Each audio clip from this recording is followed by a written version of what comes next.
그리스도인에게 있어서 가장 큰 소망 중 하나는 바로 예수님의 재림입니다. 예수님이 다시 오신다는 소식은 우리에게 크고 복된 기쁨의 소식입니다. 오늘날 그리스도인들은 예수님의 재림에 대해 별 관심이 없거나 부담스러워하는 경향이 많습니다. 두 가지 이유 때문입니다. 하나는 스스로 아직 주님을 맞이할 준비가 되지 않았다고 여기기 때문이에요. 믿음이 부족하다고 여겨 주님이 오시는 것이 꺼려지고 부담이 되는 것입니다. 주로 초신자나 신앙의 뿌리를 제대로 내리지 못한 분들에게 많이 나타나는 경향입니다. 또 다른 하나는 세상 풍요와 즐거움에 깊이 빠져 있기 때문입니다. 예수님은 잘 믿습니다. 주일은 잘 지키고 봉사도 하고 헌금도 합니다. 근데 마음 깊은 곳에서는 주님이 빨리 오시기를 원하지 않는 마음이 있어요. 오시더라도 내가 하고 싶은 일들을 다 하고 난 뒤에 나이가 들어가지고 더 이상 무언가를 할 수 없을 그때에 주님이 오시기를 원하는 것이죠.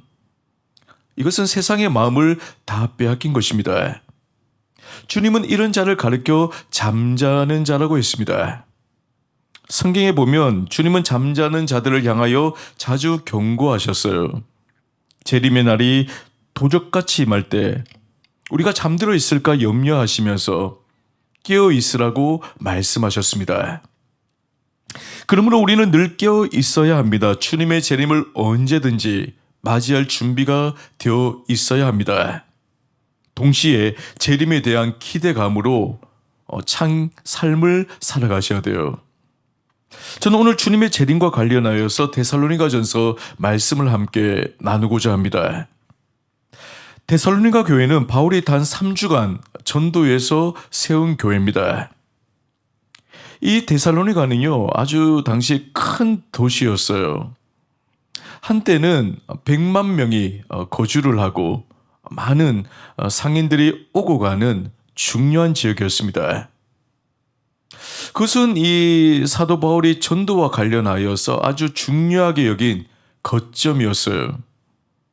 바울은 이곳에서 3주간 복음을 전하다 핍박을 받고 쫓겨나게 됩니다. 한 달도 아닌 겨우 3주간입니다. 근데 이 짧은 기간 동안에 놀라운 일이 일어났어요. 복음을 듣고 예수를 영접한 사람들이 모여서 교회를 세운 겁니다. 이것이 데살로니가 교회가 탄생하게 된 배경입니다. 오늘 본문을 보면요, 데살로니가 교회의 몇 가지 특징을 발견하게 됩니다. 먼저는 데살로니가 교회는 예수님의 재림을 고대하는 교회였습니다. 신약에 등장하는 교회 중에 재림에 관해 가장 관심이 있었던 교회가 데살로니가 교회였어요. 근데 재림을 너무 간절히 사모하다 보니까 부작용도 따랐습니다. 어떤 사람은 주님의 재림을 기다리면서 집안일을 하지 않았어요. 자녀를 제대로 돌보지를 않았습니다. 또 어떤 이들은 내일이면 주님 오신다라고 생각을 하고 밭일을 하지도 않고 하늘만 바라보았어요. 비정상적인 일이죠. 바울은 이 소식을 듣고는 그들을 책망을 했습니다. 일하기 싫거든 먹지도 말라. 주님의 재림을 핑계로 게으름을 피우는 것은 분명히 문제가 있습니다. 하지만 재림을 기다리는 것 자체는 지극히 정상적인 것입니다. 부작용이 좀 있어도 재림을 기다리는 교회가 건강한 교회고 그것이 정상적인 교회예요.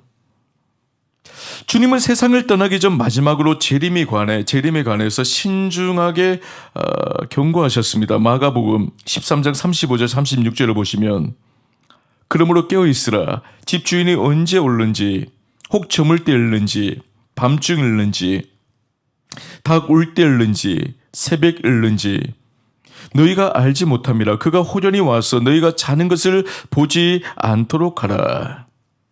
주님이 언제 재림에 오실지 아무도 모른다고 했어요. 그때가 해 저물 때인지 밤중일지 닭이 울 때인지 새벽에 일렀는지 모르기 때문에 자지 말고 깨어 있으라고 경고하시죠. 교인은 재림에 관한 관심을 결코 잃어버리면 안 됩니다. 근데 말세가 될수록 이런 현상은 두드러지게 나타나게 될 거예요. 지금도 사람들에게 예수님의 재림을 이야기하면요, 조롱을 해요. 비웃습니다. 요즘이 어떤 시대인데, 최첨단 AI 시대가 도래했는데 무슨 재림이냐. 세상을 너무나도 비관적으로 보는 것이 아니냐. 이런 말을 합니다. 그러는 사이에 교회는 점점 세속화되고 깊은 영적인 잠에 빠져들게 됩니다. 바로 그때 주님이 갑작스레 임하게 될 거예요.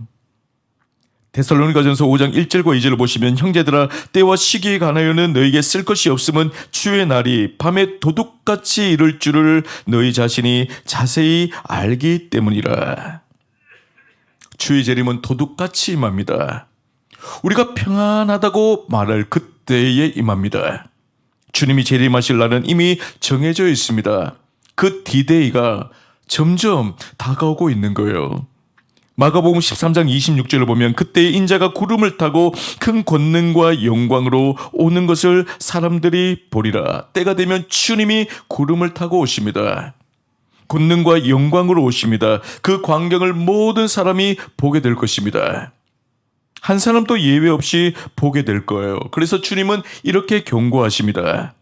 누가복음 21장 34절에 너희는 스스로 조심하라. 그렇지 않으면 방탕함과 술 취함과 생활의 염려로 마음이 둔하여지고 뜻밖의 그날이 덕과 같이 너희에게 임하리라. 스스로 조심하라고 말씀하죠. 방탕함과 술 취함과 세상의 염려에 빠지면 마치 짐승이 덫에 걸리듯이 예기치 못하는 순간에 주님의 임함을 맞이하게 될 것이라는 겁니다. 우리는 주님의 말씀을 마음에 잘 새겨야 합니다. 주님이 재림에 관하여 말씀하셨다면 우리는 그때를 고대하고 기다리셔야 돼요. 재림에 대해서 무관심하면 안 됩니다. 세상에 빠져 영적으로 잠들면 안 됩니다. 항상 깨어 있어야 합니다. 등불을 들고 주님을 맞이할 준비를 해야 하는 것이죠. 주님의 말씀을 비추어 볼 때 정상적인 교회는 어떤 교회냐? 재림을 준비하는 교회입니다. 재림에 대해 무관심한 교회가 있다면 이것이야말로 비정상적인 것입니다. 사실 한국 교회가 일제강점기의 혹독한 핍박 가운데서 살아남을 수 있었던 이유가 무엇입니까? 6.25 같은 처참한 현실 앞에서도 교회가 성장할 수 있었던 배경이 어디에 있습니까? 바로 재림 신앙에 있었습니다. 감옥에 갇혀 내일을 알 수 없는 성도들은 날마다 주님의 재림을 소망하며 살았어요.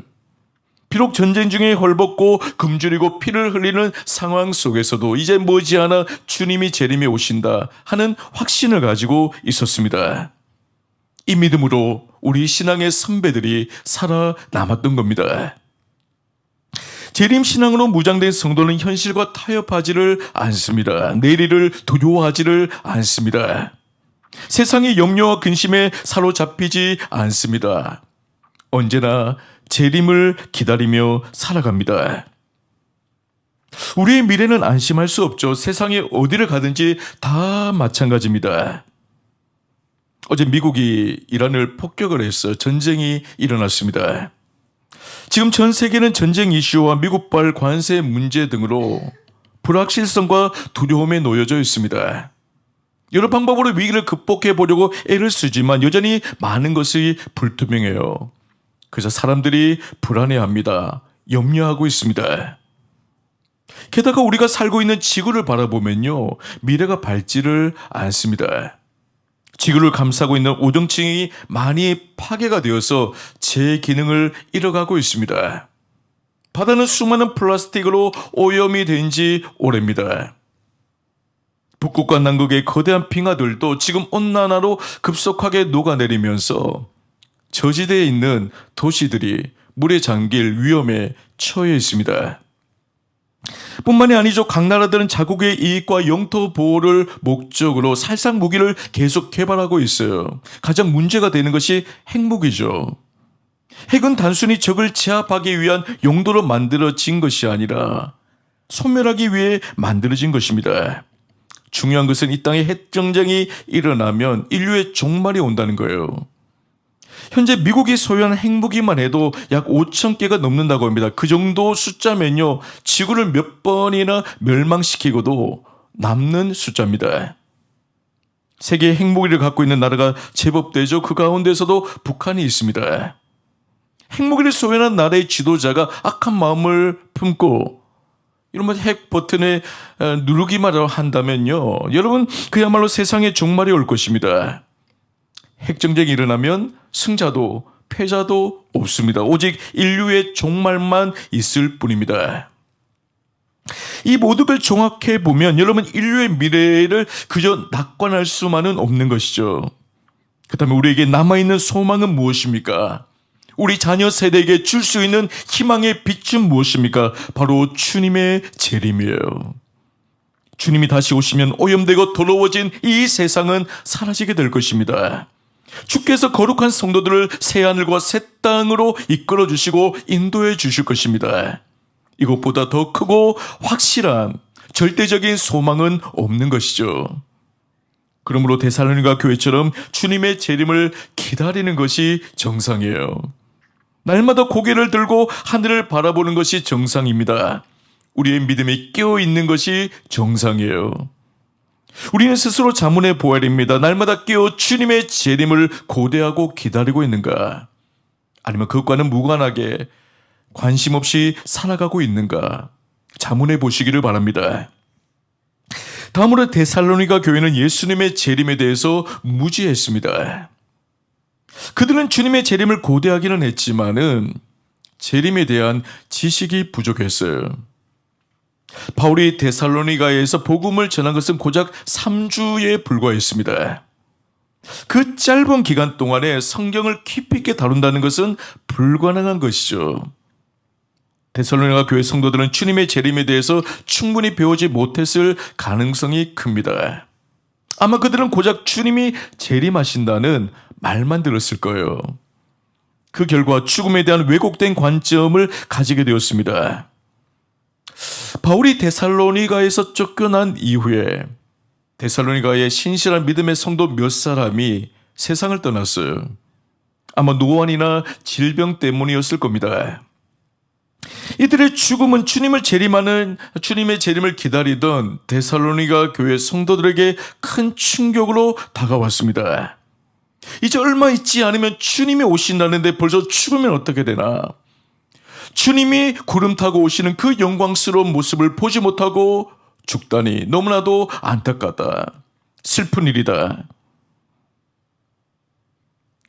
여러분, 성도들의 죽음의 그 소식을 전해들은 이 바울이요, 그들에게 말합니다. 본문 13절에 형제들아, 자는 자들에 관하여는 너희가 알지 못함을 우리가 원하지 아니하노니 이는 소망 없는 다른 이와 같이 슬퍼하지 않게 하려 함이라.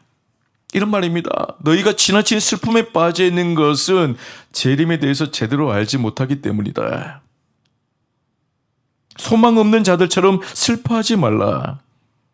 데살로니가 성도들을 향해 그들의 영적 무지를 말하고 있는 것입니다.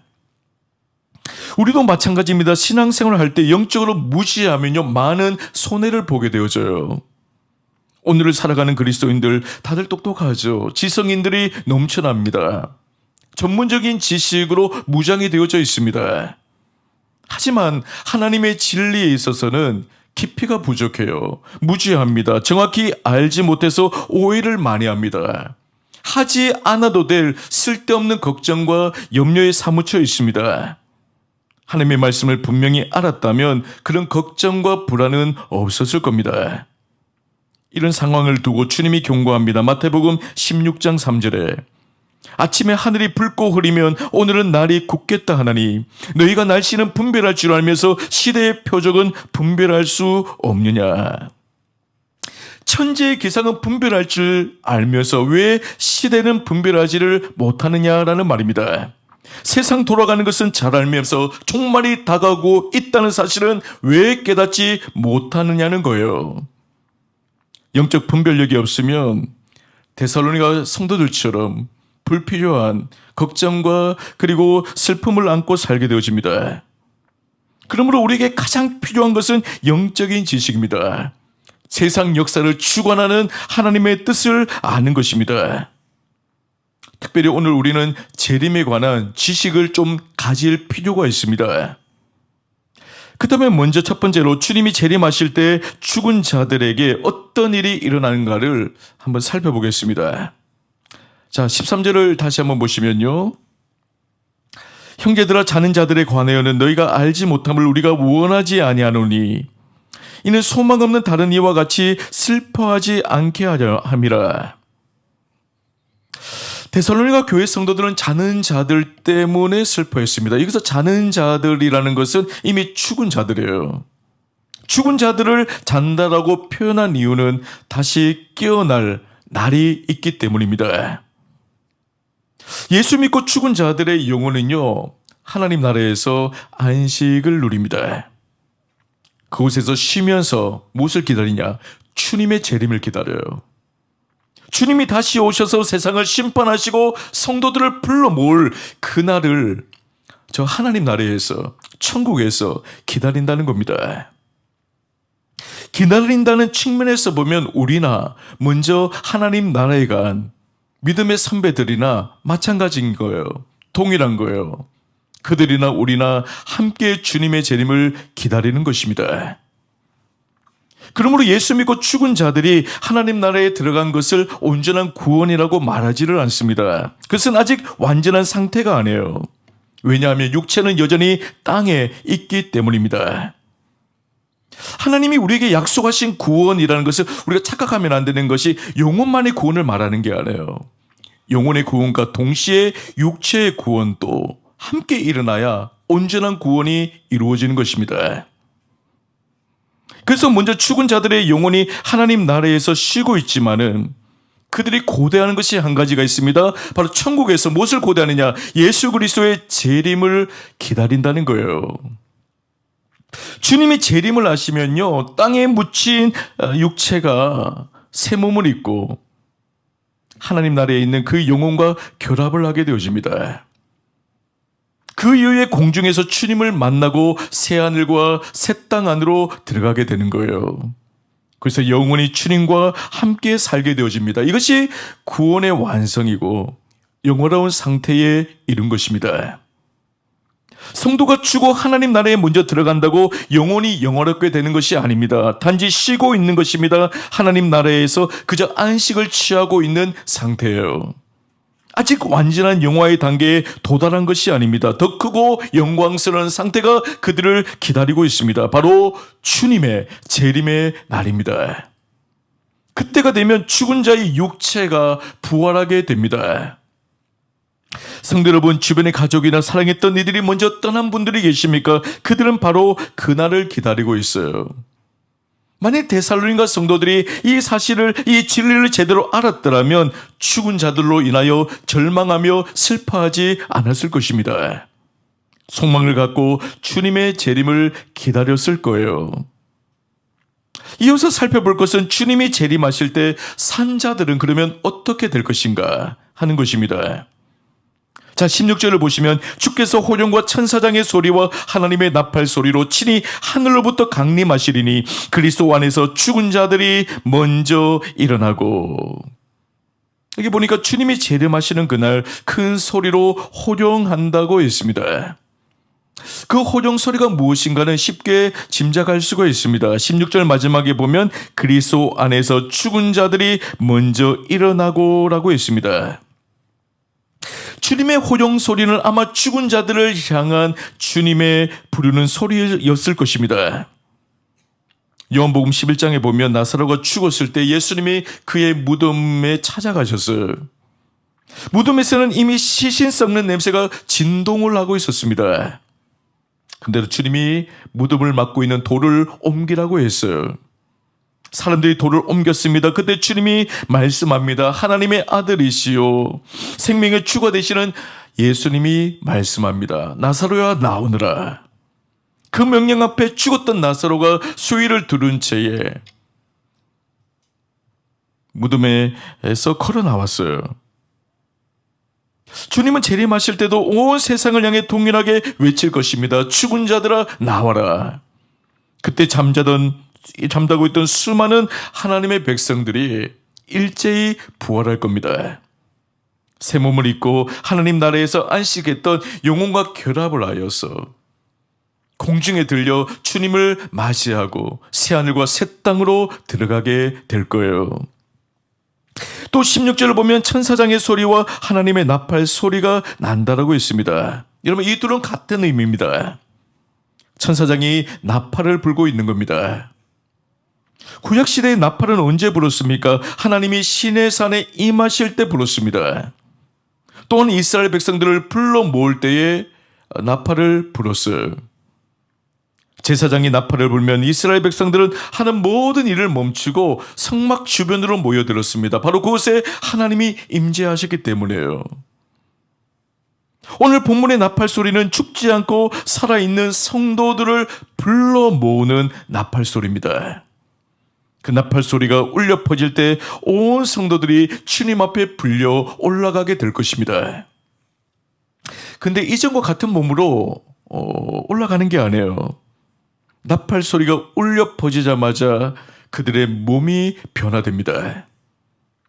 죽은 자들이 새 몸을 입듯이 살아있는 자들도 새 몸을 입고 주님 앞에 나아가게 되는 거예요. 그 몸은 흠과 티가 없는 몸입니다. 시간과 공간을 초월하는 몸입니다. 영원히 썩지 아니할 몸이에요. 나팔 소리가 울려 퍼질 때 나도 모르는 사이에 내 몸이, 내 육신이 변화가 되는 것입니다. 그 몸으로 주님 앞에 불려 올라가게 됩니다. 우리 중에 외모 컴플렉스가 있는 분이 계시다면 걱정 안 하셔도 돼요. 주님이 오시는 그날 재림의 나팔 소리가 울려 퍼지는 순간에 우리는 가장 아름다운 모습으로 변화가 될 것입니다. 하나님이 신랑 되신 주님을 만나러 가는 우리 몸을 친히 단장해 주실 거예요. 그 후에 우리는 공중에서 주님을 만나게 되는 것입니다. 나팔 소리가 울리면 죽었다가 부활한 형제들이 먼저 올라가죠. 그리고 그 이후에 우리도 함께 공중으로 올라갑니다. 우리 힘으로 올라가는 것 아니죠. 보이지 않는 하나님의 능력이 우리를 이끄시는 것입니다. 마치 엘리야가 회오리 바람을 타고 하늘로 올라갔듯이 우리도 부활의 주님의 손에 이끌려 공중에 이끌려 올라가게 될 것입니다. 그때가 이르면 밭에서 일하던 두 사람 중에 한 사람은 데려가고 한 사람은 남겨질 거예요. 두 여자가 맷돌을 갈고 있을 때 한 사람은 데려가고 한 사람은 남겨질 것입니다. 한 사람은 주님을 영접하기 위해 공중으로 올라가고 한 사람은 땅에 남겨지게 되는 겁니다. 여러분, 이 사실을 믿는다면 믿지 않는 가족들, 주변의 이웃들을 전도하지 않을 수가 없는 거예요. 주님이 재림하시면 성도는 공중에 올라가 주님을 만나게 됩니다. 그 순간에 얼마나 큰 기쁨과 감격이 있겠어요. 그때는 더 이상 세상에 좋다고 여겼던 것들이 더 이상 눈에 들어오지 않게 될 것입니다. 내가 살던 집도 좋은 직장도 사업장도 떠오르지 않을 것입니다. 공중에서 주님을 만나는 그 순간 그 황홀함에 젖어 모든 것들을 잊어버리게 될 거예요. 1972년 4월 12일 인류 최초로 달에 착륙한 아폴로 16호를 조종했던 찰스 두크라는 사람이 있습니다. 그는 우주에서 지구를 바라보면서 너무 감격스러워서 이런 글을 남겼습니다. 나는 너무나 놀랍고 황홀했다. 지구를 멍하니 바라보고 있었다. 지금은 텅 빈 공간에 매달려 있는 기가 막히게 아름답고 영롱한 구슬과 같이 보였다. 저 아름다운 지구에 무슨 인종차별이 있고 저 아름다운 지구에 무슨 국경이 있으며 너와 나의 구분이 있을 수 있겠는가. 찰스 두코가 이 우주에서 지구를 바라보면서 황홀감에 젖어서 이런 말들을 한 거예요. 이후 달 탐사를 하고 무사히 지구로 귀환을 했습니다. 그는 본래 예수를 믿지 않았지만은 달 탐사를 마치고 난 이후에 예수님을 믿게 되었어요. 성령을 받고 새 사람이 되어졌습니다. 그가 거듭나 믿음 생활을 시작했을 때 이런 고백을 했습니다. 예수 믿고 예수님과 함께 사는 이 기쁨에 비하면 내가 공중에 가서 지금 지구를 보았을 때 황홀함, 달에 걸어다니면서 느꼈던 기분, 이것은 전부 다 중고품이야. 전부 티끌과 같은 것이야. 무슨 말이에요? 예수님을 믿고 그분 안에서 주어진 이 기쁨은 우주에서 지구를 바라보았을 때 그 황홀함과는 비교조차 할 수 없다는 이야기입니다. 우리는 이미 그 기쁨을 누리고 있습니다. 근데 마지막 날 주님이 재림하시면 우리는 공중에서 주를 만나게 됩니다. 그때 감격과 기쁨은 무엇으로 표현할 수 없는 것이죠. 전혀 상상할 수 없는 놀라운 광경이 펼쳐지게 될 것입니다. 우리가 이 땅을 살아가면서 이런 소망을 품고 살 수 있다는 것이 얼마나 큰 은혜인지 모릅니다. 주님의 재림은요, 결코 허황된 이야기가 아닙니다. 누군가 꾸며낸 소설이 아니에요. 하나님의 아들이신 주님이 우리에게 분명히 약속하셨습니다. 내가 속히 오리라. 우리는 그날을 기다리며 살아야 될 줄 믿습니다. 마지막으로 데살로니가 교회는 재림의 소망을 갖고 서로 위로를 하는 교회였습니다. 18절을 보니까 그러므로 이러한 말로 서로 위로하라. 오늘 남모르게 슬픔과 고통 가운데 눈물 흘리는 분들이 많이 있습니다. 우리 성도들 가운데서도 가슴 아픈 일로 고통받는 일이 적지를 않아요. 가족이나 자녀의 문제로 어려움을 겪으며 어떻게 해야 될지 몰라 눈물을 흘리고 있는 분들이 있습니다. 우리가 무슨 말로 그들을 온전히 위로할 수가 있겠어요? 병상에 누워서 고통하고 있는 사람, 실패로 낙심하고 있는 사람, 억울한 일을 당해 소갈이하며 아파하는 이들에게 어떤 말이 진정한 위로가 되겠습니까? 조금만 참으며 나아질 거야. 그 말이 그들에게 큰 위로가 되지를 못합니다. 우리가 경험하듯이 세상은 우리에게 그렇게 호의적이지 않습니다. 솔로몬이 일평생 근심하며 수고하는 것이 슬픔뿐이라고 했어요. 세상은 우리를 참으로 위로해 주지를 못합니다. 우리를 진정으로 위로해 줄 수 있는 단 한 가지가 있다면 지금 이 현실이, 이 세상이 끝이 아니라 주님이 다시금 재림하실 날이 반드시 온다는 사실입니다. 죽음을 앞둔 이에게 우리가 전할 수 있는 말은 이것입니다. 주님이 다시 오실 때 당신은 영광스러운 몸으로 부활하여 주님이 예비하신 새하늘과 새 땅으로 인도함을 받을 것입니다. 힘들어도 조금만 견디십시오. 이것이 우리가 줄 수 있는 가장 확실한 위로죠. 극심한 고통과 어려움을 겪고 있는 자들에게 해줄 수 있는 위로의 말은 이것입니다. 세상은 좀 힘들지만 조금만 인내하십시오. 주님 오실 날이 멀지 않았습니다. 우리는 더 이상 세상을 의지하지 말아야 됩니다. 세상이 내게 위로를 줄 것 같은 그런 순진한 생각을 하지 마세요. 우리 참된 위로는 주님께 있습니다. 주님의 재림만이 유일한 참된 위로가 될 수가 있어요. 이 진리를 붙들고 여러분 주변 사람들을 위로하시기를 바랍니다. 절망한 자들을 일으켜 세우시기를 바랍니다. 내일에 대한 꿈을 잃어버린 자에게 꿈과 소망을 심어 주시기를 바랍니다. 주님 약속하신 재림의 날이 오면 우리는 영광스러운 몸으로 부활하게 될 거예요. 진정한 완전한 구원에 이르게 될 것입니다. 하나님이 예비하신 천국에서 영원토록 영생 복락을 누리게 될 것입니다. 여러분 주님이 재림하시는 날은 반드시 옵니다. 우리는 그날에 대한 꿈과 소망을 품고 살아야 합니다.